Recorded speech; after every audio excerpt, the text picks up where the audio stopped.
Hello and welcome back, dear students. A very good morning to all of you. स्वागत है आप सबका अपने इस चैनल पे जिसका नाम है बिजनेस स्टडीज़ क्लासेस और मैं हूँ सीए रौनक अग्रवाल और यहाँ पे हम पढ़ते हैं बिजनेस स्टडीज़ टुगेदर। आज का जो वीडियो है वो है रिगार्डिंग चैप्टर 11 मार्केटिंग मैनेजमेंट है, 12th कॉमर्स सीबीएसई वाले बच्चों के लिए। और ये है एनसीईआरटी क्वेश्चन आंसर का डिस्कशन, जो कि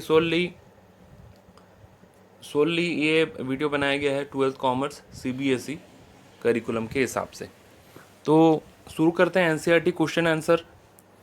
जैसे कि हमेशा मैं बोलता हूँ, एनसीईआरटी क्वेश्चन आंसर हमेशा से ही इम्पोर्टेंट रहा है और रहेगा ही, क्योंकि सीबीएसई जो है अपना क्वेश्चन आंसर एनसीईआरटी करिकुलम के हिसाब से बनाता है। तो एनसीईआरटी क्वेश्चन आंसर बहुत ज़्यादा इम्पॉर्टेंट रहता है। तो इस पॉइंट ऑफ व्यू से अपने को एनसीईआरटी क्वेश्चन आंसर को इग्नोर नहीं करना चाहिए, इसलिए इसको अपने को ध्यान से देखना होगा। दूसरी बात यह है कि अब की बार सिलेबस में कुछ चेंज है, तो उसके रिगार्डिंग जो क्वेश्चन है वो भी मैं आपको बता दूंगा कि क्वेश्चन डिलीट हो गया है या मतलब ये क्वेश्चन आउट ऑफ सिलेबस है, वो सारा कुछ भी अपन डिस्कस कर लेंगे साइड बाय साइड। तो शुरू करते हैं। और वैसे सारा टॉपिक मोर और लेस सब कुछ डिस्कस किया हुआ होगा अपना, जो डिस्कस नहीं किया गया होगा वो मैं यहाँ पे डिस्कस करा दूंगा। तो पहला जो क्वेश्चन है आप लोगों के सामने वेरी शॉर्ट आंसर टाइप में, explain the advantage of branding to marketer of goods and service. मतलब ब्रांडिंग का फ़ायदा बताओ मार्केटर के लिए। मार्केटर यानी कि जो सामान बेचने वाला, सेलर एक हिसाब से आप सोच लीजिए, कंपनी के लिए, ठीक है। तो ब्रांडिंग का फ़ायदा बताना है। क्या हो सकता है फ़ायदा? कुछ पॉइंट याद आ रहा है आप लोगों को? तो देखो, एडवांटेज ऑफ ब्रांड अपन पढ़े थे। एडवांटेज ऑफ ब्रांड अपन पढ़े थे किसके लिए? कंपनी पॉइंट ऑफ व्यू से भी पढ़े थे। कंपनी के लिए क्या एडवांटेज है? Helps in product differentiation, helps in advertising और differential pricing, easy introduction of new product. और एडवांटेज टू कस्टमर भी पढ़े थे। लेकिन यहाँ पे पूछ क्या रहा है? यहाँ पे पूछ रहा है advantage of branding to marketer of goods. तो मतलब सिर्फ अपने को वही लिखना है, मार्केटर पॉइंट ऑफ व्यू से लिखना है advantage of brand name. Short, very short answer type है, यानी कि 3 मार्क्स में पूछा जाएगा आपसे, तो उसके अकॉर्डिंग आप आंसर देंगे। 3 to 4 मार्क्स में भी पूछा जा सकता है, तो 4 ही पॉइंट है, 3-4 पॉइंट के हिसाब से आप आंसर यहाँ पे देंगे। और हमेशा से मैं जैसे बोलता हूँ आपको, आंसर जो होता है पॉइंट के फॉर्म में देंगे तो आप ज़्यादा मार्क फेच कर सकते हैं। Now the second one is list the characteristics of a good brand name. ये भी आपके कोर्स में है। और features of good brand name मैं आपको बताया था, it should be short and simple, easy to pronounce, brand should be suggestive, जैसे हजमोला का एग्जांपल अपने लिए थे। Brand should be unique and distinctive, ठीक है। तो ये 3-4 पॉइंट आप देख सकते हैं, characteristics of good brand name. Now the third one is what is the societal concept of marketing. It is not in your course, mind it. What is the societal concept of marketing, ये delete हो चुका है आपके course से।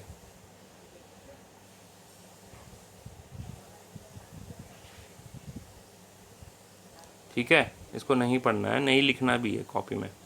Now the fourth one is analyse the advantage of packaging of a consumer product. Advantage देखो, थोड़ा सा twist है। Analyse the advantage of packaging of a consumer product. ये एडवांटेज टू कंज्यूमर नहीं बोल रहा है, इसमें पूछ रहा है कि पैकेजिंग का एडवांटेज क्या है कंज्यूमर प्रोडक्ट के लिए। ऐसा है ये क्वेश्चन, ठीक है। तो पैकेजिंग का एडवांटेज क्या है भाई? सिप डिश, ठीक है। पैकेजिंग इज एसेंशियल फंक्शन, और उसका एडवांटेज क्या है ये अपन पढ़े थे सिप डिश से। Protection, identification, convenience, promotion, self service outlet, product differentiation, innovational opportunity, ठीक है। नॉर्मल क्लास में डिस्कस किया जा चुका है, यहाँ पे जस्ट मैं आपको ओवरव्यू दे रहा हूँ और आपको बता रहा हूँ कि अपन पढ़ चुके हैं, सब कुछ आपके बुक में है।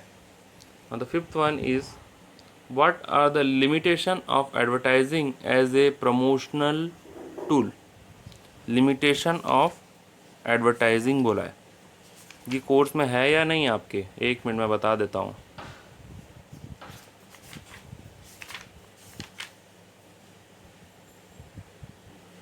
देखो ये भी कोर्स से आपके डिलीट हो चुका है, तो ये भी आउट ऑफ कोर्स है, limitation of advertising as a promotional tool. तो ये आउट ऑफ कोर्स है, ये ध्यान में रखेंगे आप बात, और इसको आपको नहीं करना है। पहले हुआ करता था एडवर्टाइजिंग का लिमिटेशन, वो कोर्स में हुआ करता था, तो उस हिसाब से एनसीईआरटी के क्वेश्चन है। तो अपने को ये भी जानना है जब कोर्स में बदलाव हुआ तो क्वेश्चन भी कैसा था उससे रिलेटेड। कहीं अपन ये ना सोच लें, कई बार एग्ज़ाम में जब हम होते हैं तो हमारे दिमाग में ये आता है कि ये टॉपिक शायद हम पढ़े हैं कि नहीं पढ़े हैं। तो इसीलिए अपने को ये भी ध्यान में रखना है कि क्या क्या चीज़ कोर्स से डिलीट हो गया है, उससे रिलेटेड क्वेश्चन क्या है। तो इसीलिए मैं आपको बता रहा हूँ। 6 number question is your list 4 shopping product purchased by you or your family during the last few months. This is your subjective question and very easy. ये आपको अपना लिखना है। कोई टेलीविज़न हो सकता है, स्कूटर हो सकता है, एयर कंडीशनर हो सकता है, रेफ्रिजरेटर हो सकता है, मोबाइल फ़ोन हो सकता है, कुछ भी हो सकता है। ठीक है, ये आपने अपने पॉइंट ऑफ व्यू से आपको देना है।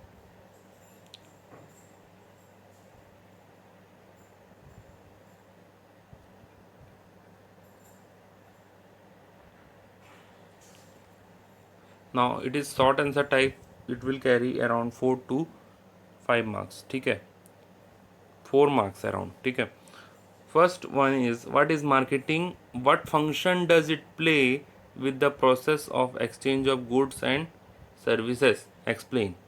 मतलब it is a very basic question, marketing क्या है और फंक्शन क्या है उसका। ठीक है, तो आप खुद बताइए। मार्केटिंग मतलब अपने प्रोडक्ट को मार्केट में लाना और उसको सेल करवाना। ठीक है, और इसमें नेक्स्ट क्वेश्चन क्या पूछा है, what function does it play with the process of exchange. Marketing का फंक्शन बताना है, तो इसका आंसर क्या लिखेंगे आप। तो फंक्शन भी अपन पढ़े थे, फंक्शन में ये था कि market planning, gathering and analysing market information, product design and development, याद आ रहा है कुछ, और standardisation and grading, packaging and labelling, branding, customer support service, pricing of product, promotion and selling. ये सारे पॉइंट अपन फंक्शंस ऑफ मार्केटिंग, एक अलग सा टॉपिक है, उस पर पढ़े हैं। ठीक है, तो दिस इज़ द फंक्शन, और मार्केटिंग मतलब क्या है ये तो आप बहुत अच्छे तरीके से जानते हैं। Distinguish between the product concept and production concept of marketing. Product और प्रोडक्शन कॉन्सेप्ट तो ये तो कोर्स में है अपने बिल्कुल। प्रोडक्ट कॉन्सेप्ट क्या होता है, प्रोडक्शन कॉन्सेप्ट क्या होता है, और आप ये जानते भी हैं, अपन पढ़े भी थे प्रोडक्ट कॉन्सेप्ट, प्रोडक्शन कॉन्सेप्ट, है ना। तो ये PPSMS के नाम से मैं ये टॉपिक बताया था। Product concept, production concept, selling concept, marketing concept, societal concept, ये तो पढ़े थे, ये कोर्स में है बिल्कुल, इसमें कोई डाउट नहीं रखना है। The third question is product is a bundle of utilities, do you agree, comment. बिल्कुल है, बंडल ऑफ यूटिलिटीज़ है। ठीक है, और according to requirement of customer, customer purchase the product, और उसमें बंडल ऑफ यूटिलिटीज़ होता है, उसमें बहुत सारे फीचर्स होते हैं, है ना। और उसके ऊपर तुमको एग्री है या नहीं, उसको कमेंट करना है, यस बिल्कुल एग्री है, और उसके ऊपर आपको कमेंट करना है और थोड़ा सा एक्सप्लेन भी करना है। सिर्फ ऐसे नहीं कि बंडल ऑफ यूटिलिटी यस बस लिख करके छोड़ दिए, इसमें मार्क्स नहीं मिलेंगे आपको। बंडल ऑफ यूटिलिटीज़ है और वो लिखना है, और आपको लिखना है कि एक प्रोडक्ट में बहुत सारे फीचर्स होते हैं और वो बहुत सारा यूटिलिटी को पूरा करते हैं, ऐसा करके आपको आंसर देना है। The fourth question is product is a mixture of tangible and intangible attributes. Discuss. तो बताइए, ये इसमें क्वेश्चन में बोल रहा है कि प्रोडक्ट जो होता है वो मिक्सचर होता है टेंजिबल और इनटेंजिबल एट्रीब्यूट्स का, तो इसको आपको डिस्कस करना है। इसमें कमेंट नहीं करना है, यस नो नहीं लिखना है, क्वेश्चन को पहले अपने को समझना पड़ेगा कि क्वेश्चन क्या बोल रहा है। कमेंट के केस में हमको येस नो लिख करके आगे एक्सप्लेन करना रहता है। डिस्कस के केस में ऐसे no such yes no like thing आपको डिस्कस करना, आपको अपना एक्सप्लेन करना है सिर्फ। तो ये एक टेक्निकल क्वेश्चन है, ध्यान से आपको देखना है इसको। जैसा कि ये डायरेक्ट क्वेश्चन नहीं है तो डायरेक्टली अपन ऐसा तो कुछ पढ़े नहीं, पर जैसे मैं बताता हूँ कि इसमें बोला है product is a mixture of tangible and intangible. Tangible इनको टेंजिबल यानी कि जिनको कि अपन छू के और देख करके देख सकते हैं कि प्रोडक्ट ऐसा है, ठीक है। एंड इनटेंजिबल यानी कि जिनको कि अपन छू के नहीं देख सकते लेकिन अपने को वो रहेगा वो भी एक प्रोडक्ट। तो देखो इस ऐसा कब होता है, इनटेंजिबल कब होता है, सर्विस के केस में, आइडिया के केस में मैं बोला था ना, प्रोडक्ट और सर्विस दोनों आता है मार्केटिंग में। अब अपन डॉक्टर के पास जाते हैं, डॉक्टर अपने को एक सर्विस प्रोवाइड करता है, तो क्या वो सर्विस को अपन देख पाते हैं क्या, अपन उसको महसूस कर पाते हैं, ठीक है। डॉक्टर प्रेस्क्रिप्शन में दवाई लिखता है और अपन मेडिसिन खा के ठीक हो जाते हैं, तो that is the service we are getting, ठीक है। और प्रोडक्ट जो है वो गुड्स और सर्विस दोनों से बना हुआ है। तो sir the product is a mixture of tangible and intangible attributes, ठीक है। तो इसमें आपको ये लिखना है प्रोडक्ट यानी कि ऐसा कोई भी चीज़ जो कि एक्सचेंज किया जा सकता है फॉर ए वैल्यू, ठीक है, और वो कस्टमर का डिमांड को भी सेटिस्फाई कर रहा होना चाहिए। तो फिज़िकल प्रोडक्ट यानी कि टेंजिबल प्रोडक्ट तो गुड्स में आता है, और इनटेंजिबल में सर्विसेज आते हैं, जैसा कि आपका सर्विस हो गया, डॉक्टर का सर्विस हो गया, आइडिया हो गया, ठीक है। तो ये सारे इनटेंजिबल प्रोडक्ट में आते हैं। सो thus the product may be defined as anything that can be offered in a market to satisfy a want or need। तो प्रोडक्ट कोई भी ऐसा चीज़ हो सकता है जो कि ह्यूमन का वांट और नीड को सेटिस्फाई कर पाना चाहिए। It is offered for attention, acquisition and use और कंजम्पशन। जो भी प्रोडक्ट है वो कंजम्पशन के लिए होता है, एक्विजिशन के लिए होता है। एक्विजिशन यानी कि लेने के लिए, परचेज करने के लिए, ठीक है। तो ये सारे पॉइंट आप कवर करेंगे इसमें। 5th number question is describe the functions of labeling in the marketing of product। so it is a direct question। Function of labelling पूछा जा रहा है आपसे, बताया गया था आपको, है ना, डिग PL यानी कि describe the product, function of labelling, direct answer बता रहा हूँ। Describe the product and satisfy its content, identify the product, promote sale, providing information required by law, legal requirement, anything. तो ये आपका फंक्शंस ऑफ लेबलिंग बनता है। Now the 6th question is discuss the role of intermediaries in distribution of consumer non durable product, ठीक है। तो role of intermediaries पढ़े हैं अपन, इंटरमीडियरी यानी कि रिटेलर, होलसेलर, वो सारे इंटरमीडियरी माने जाएंगे। तो रोल ऑफ इंटरमीडियरी बोला गया है इसमें, इन distribution of consumer non durable. Non durable यानी कि जो ड्यूरेबल नहीं है, यानी कि एग्जांपल के तौर पे जैसे अपन जो अपना कंज्यूमेबल है, राशन का आइटम है, FMCG के प्रोडक्ट, वो सारे नॉन ड्यूरेबल प्रोडक्ट में आते हैं, ठीक है। तो इसमें इंटरमीडियरी का रोल पूछा गया है कि इंटरमीडियरी का क्या क्या रोल रहता है, क्या क्या काम रहता है। तो डिसीजन इन फिजिकल डिस्ट्रीब्यूशन और कंपोनेंट्स में बताया था आपको, ऑर्डर प्रोसेसिंग, ट्रांसपोर्टेशन, है ना, वेयर हाउसिंग, इन्वेंट्री को मेंटेन करता है, यानी कि पहले तो ऑर्डर प्रोसेस करते हैं, फिर गुड्स को ट्रांसपोर्ट करते हैं, फिर उसको स्टोर करके रखते हैं, फिर इन्वेंट्री का भी स्टॉक रखते हैं। तो वो वाला जो आंसर है, वो जो टॉपिक है, वो आपको यहाँ पे लिखना है। ऐसे डायरेक्टली तो पता नहीं चल रहा है, और इसीलिए मैं आपसे आपके साथ डिस्कस कर रहा हूँ कि ये इस टाइप के टेक्निकल क्वेश्चन भी होते हैं जो कि डायरेक्टली पता नहीं चलते हैं, ठीक है, क्लियर है। Now very short answer discuss करने के बाद, ये भी लॉन्ग आंसर है।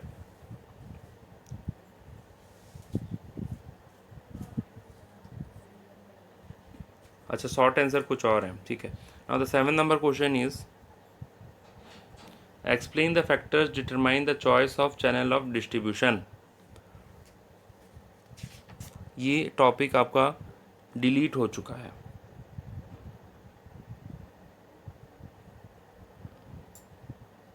ठीक है। 8 number is explain briefly the components of physical distribution. Components of physical distribution पूछा जा रहा है आपसे।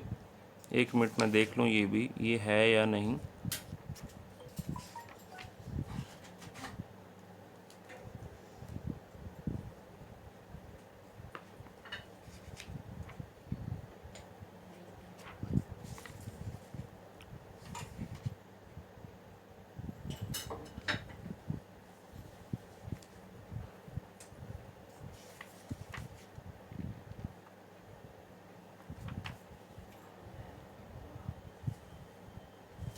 तो अभी जो आपने 6 नंबर क्वेश्चन में डिस्कस किए discuss the role of intermediates in distribution of consumer and non durable product, वही आंसर आपको यहाँ पे लिखना है कंपोनेंट्स ऑफ फिजिकल डिस्ट्रीब्यूशन में। यानी कि कंपोनेंट्स ऑफ फिजिकल डिस्ट्रीब्यूशन क्या है, वही order processing, transportation, warehousing, inventory. ठीक है, तो वही पॉइंट आप यहाँ पे लिखेंगे।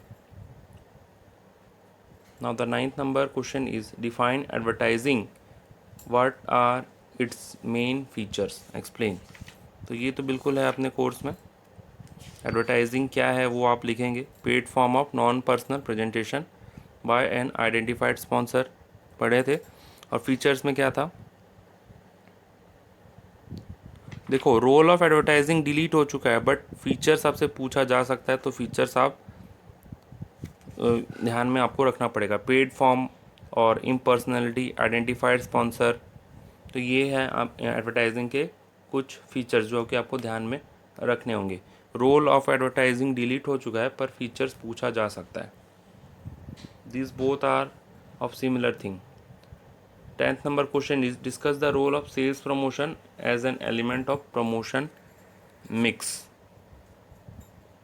सेल्स प्रमोशन का रोल पूछा गया है।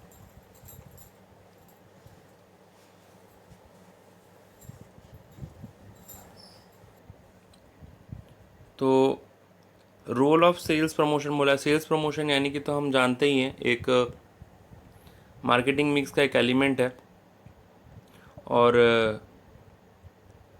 इसमें रोल ऑफ सेल्स प्रमोशन बोला है, तो सेल्स प्रमोशन में आप इसमें आप ये लिखेंगे कि सबसे पहले सेल्स प्रमोशन क्या होता है वो लिखेंगे कि it is a short term use of incentive and other activities, promotional activities that stimulate the customer to buy the product. ये है सेल्स प्रमोशन।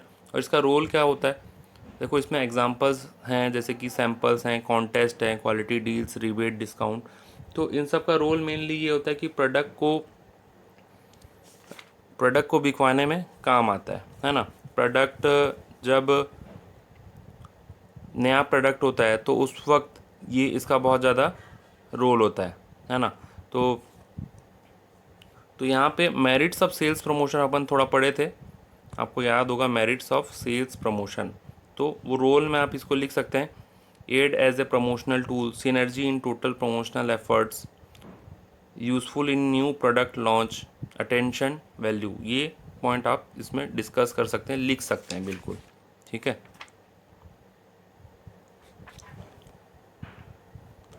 तो शॉर्ट आंसर टाइप क्वेश्चन ख़त्म हुआ 10 नंबर तक। अब है long answer. First is define marketing, how is different from selling, discuss.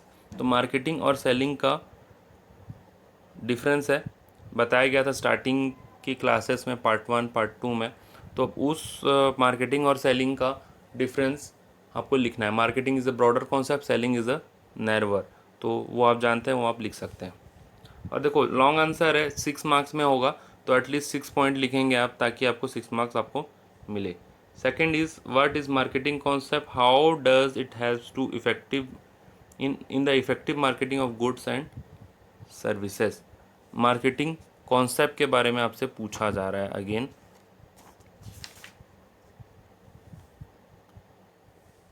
तो marketing concept यानी कि हमको इसमें ये देखना है कि मार्केटिंग को एक्सप्लेन करना है पहले तो, है ना। बहुत अच्छे तरीके से आपको मार्केटिंग को आप एक्सप्लेन करेंगे।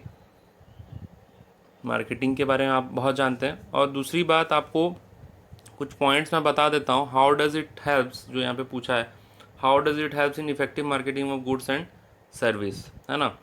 तो देखते हैं कि क्या क्या पॉइंट्स हैं। सबसे पहले अपन जब भी मार्केटिंग करते हैं तो ये आपको ये आंसर मिक्सचर लगेगा फीचर्स ऑफ मार्केटिंग का और मार्केटिंग मैनेजमेंट कॉन्सेप्ट का, ठीक है। तो मैं बताता हूँ आपको, एग्जैक्ट आंसर यही है। पहला है, आपको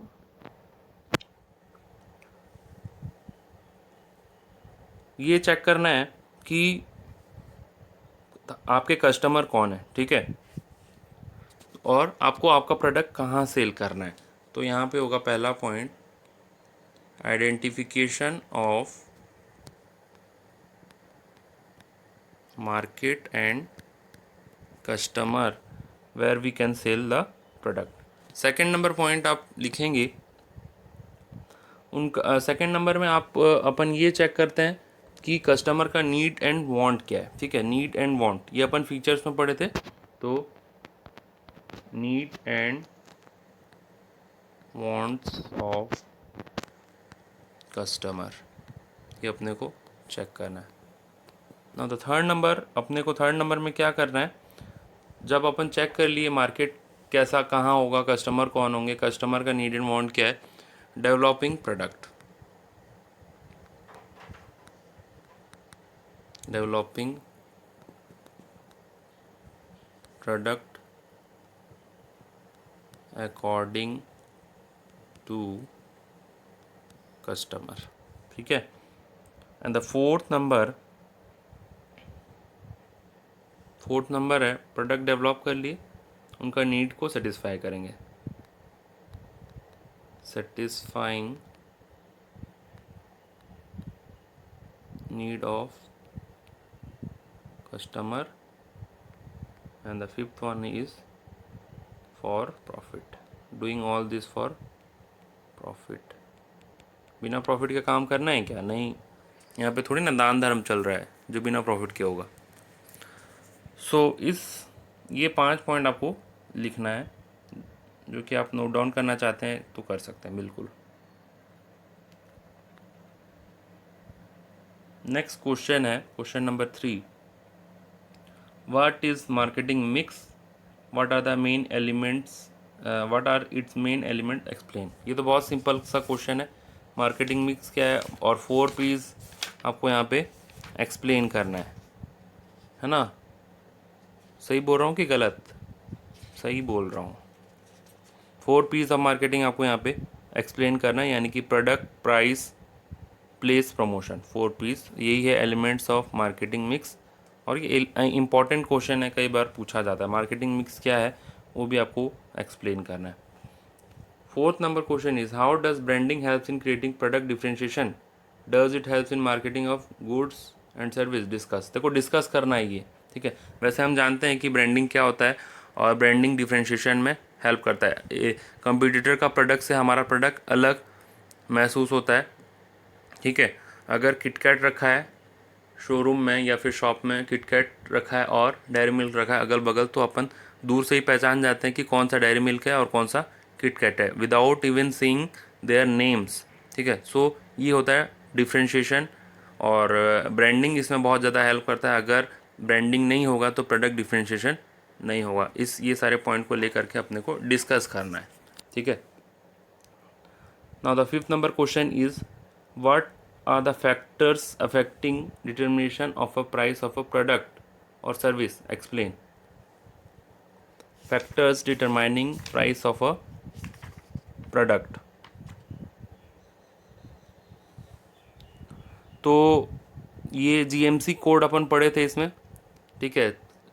पढ़े क्या थे, मैं बता रहा था आपको, बताया था कि किन किन फैक्टर्स को ध्यान में रखना चाहिए प्रोडक्ट का प्राइसिंग के वक्त, ठीक है। Pricing objective, product cost, extent of competition, customer demand and utility, government and legal regulation, marketing method used। मतलब जब प्रोडक्ट का अपन प्राइस लगाएंगे तो किन बातों का ध्यान रख के प्रोडक्ट का प्राइस हम लगाएंगे। तो ये सिंपल सा डायरेक्ट क्वेश्चन है, 5th नंबर क्वेश्चन जो कि आप लिख सकते हैं बिल्कुल। 6th number is what do you mean by channels of distribution, what function do they play in the distribution of goods and services. Channels of distribution का क्या रोल है ये पूछा जा रहा है आपसे। और सेकंड क्वेश्चन ये है कि वो क्या काम करते हैं, what functions they do they play. ठीक है, तो चैनल्स ऑफ डिस्ट्रीब्यूशन जैसे कि वैसे तो चैनल्स ऑफ डिस्ट्रीब्यूशन में काफ़ी टॉपिक डिलीट हो चुके हैं, पर ये जो है ये डिलीट नहीं हुआ है, इसको आपको लिखना पड़ेगा। चैनल्स ऑफ डिस्ट्रीब्यूशन तो है ही आपके कोर्स में। डिस्ट्रीब्यूशन चैनल जैसे कि प्रोड्यूसर, होलसेलर, रिटेलर, कंज्यूमर, मैं आपको बताया था, वही है चैनल्स ऑफ डिस्ट्रीब्यूशन। और function, what function do they play, sorting and grading, accumulation, variety, assortment, packaging, promotion, negotiation, risk taking, ये भी आपसे डिस्कस किया गया है क्लास में। फंक्शंस ऑफ डिस्ट्रीब्यूशन चैनल आपको यहाँ पे लिखना है, एकदम डायरेक्ट क्वेश्चन यहाँ पे बनता है। 7th number question is explain the major activities involve in physical distribution of product. Major activity involve क्या क्या होते हैं उनको आपको यहाँ पे लिखना है। तो ये अगेन ये क्वेश्चन रिपीट हो रहा है कि एक्टिविटीज़ इन्वॉल्व, यानी कि देखो 6 नंबर शॉर्ट आंसर का 6 नंबर में डिस्कस हुआ था ये चीज़, शॉर्ट आंसर का 6 नंबर में। फिर कंपोनेंट्स ऑफ फिजिकल डिस्ट्रीब्यूशन में हुआ 8 नंबर में यहाँ पे। अभी फिर से ये वही क्वेश्चन है जो कि अलग अलग नाम से पूछा जा रहा है, तो वही है order processing, transportation, warehousing, inventory. 8th number question is expenditure on advertising is a social waste, do you agree, discuss. तो जो कंपनीज एडवर्टाइजिंग में जो खर्चा करते हैं वो ये बोला जा रहा है कि वो सोशल वेस्ट है, वेस्टेज ऑफ मनी है। तो इससे आप एग्री करते हैं या नहीं, आपको डिस्कस करना है। और आप इसमें अपना व्यू भी रख सकते हैं, और इसमें आप ये सब्जेक्टिव आंसर बन सकता है, सोशल वेस्ट है या नहीं। ठीक है, एक एक बार ये ऐसा भी हो सकता है कि ये क्वेश्चन आपसे पूछा भी जा सकता है और नहीं भी पूछा जा सकता है। क्यों? क्योंकि ये एक टॉपिक हुआ करता था, क्रिटिसिज्म और ऑब्जेक्शंस ऑफ एडवर्टाइजिंग। ठीक है, तो ये जो क्वेश्चन है ये उससे रिलेटेड है, तो ये आपके सिलेबस में नहीं भी हो सकता। मतलब सिलेबस में से तो वैसा ये टॉपिक नहीं है, पर ये क्वेश्चन को ट्विस्ट करके पूछा जा सकता है। तो आप थोड़ा प्रिपेयर रहेंगे इस आंसर से कि ये एडवर्टाइजिंग का जो खर्चा है इसको ट्विस्ट करके पूछा जा सकता है कि ये वेस्टेज है क्या नहीं। ठीक है, तो इसमें आप ये लिख सकते हैं, पॉजिटिव पॉइंट ऑफ व्यू से लिख सकते हैं कि एडवर्टाइजिंग का खर्चा वेस्टेज नहीं है, लेकिन एक्सेस एडवर्टाइजिंग का खर्चा जो होता है वो वेस्टेज होता है। और थोड़ा मोड़ा एडवर्टाइजिंग रेलिवेंट होता है प्रोडक्ट का इंट्रोडक्शन के लिए, प्रोडक्ट का सेलिंग के लिए, और कोई नया प्रोडक्ट इंट्रोड्यूस होता है तो उसके लिए ज़रूरत होता है। तो इस तरीके से आप लिख सकते हैं। ये क्वेश्चन सेम आएगा, इसका कोई गारंटी नहीं है, क्योंकि ये क्वेश्चन जो था आपके वो डिलीटेड टॉपिक से है ये क्वेश्चन। तो ये क्वेश्चन डायरेक्टली ना पूछ करके ट्विस्ट करके भी पूछा जा सकता है, तो इसीलिए मैं आपको इसका आंसर दिया। Last question is distinguish between advertising and personal selling. बहुत ही सिंपल सा है, एडवर्टाइजिंग एंड पर्सनल सेलिंग में आपको ये डिफरेंस मिल जाएगा कई बुक में, और आप इसको देख सकते हैं। एडवर्टाइजिंग जो होता है वो इम्पर्सनल फॉर्म में होता है, पर्सनल सेलिंग जो होता है वो पर्सनल फॉर्म में होता है। और अपन भी काफ़ी डिस्कस किए हैं एडवर्टाइजिंग और पर्सनल सेलिंग के बीच में। पर्सनल सेलिंग में सेल्समैन एक आते हैं आपके घर में, सेल्समैन या सेल्सवुमन जो भी। एडवर्टाइजिंग जो होता है वो फ्लेक्सिबल नहीं होता है उतना, और पर्सनल सेलिंग जो होता है फ्लेक्सिबल होता है। पर्सनल सेलिंग का इम्पैक्ट ज़्यादा होता है, एडवर्टाइजिंग का कम होता है। एडवर्टाइजिंग जो होता है वो यूनिफॉर्म होता है सबके लिए, लेकिन personal selling according to needs and wants of customer होता है। तो ये सारे पॉइंट आप उसमें लिख सकते हैं। So this was the discussion regarding our NCERT question. आप आई होप आपको सबको समझ में आया होगा। सारे टॉपिक डिस्कस किए जा चुके हैं। जो क्वेश्चन आपके कोर्स से डिलीटेड है उसको मार्क किया गया है, आप उनको नहीं करेंगे। Thank you for watching this class. Have a nice day. Bye bye.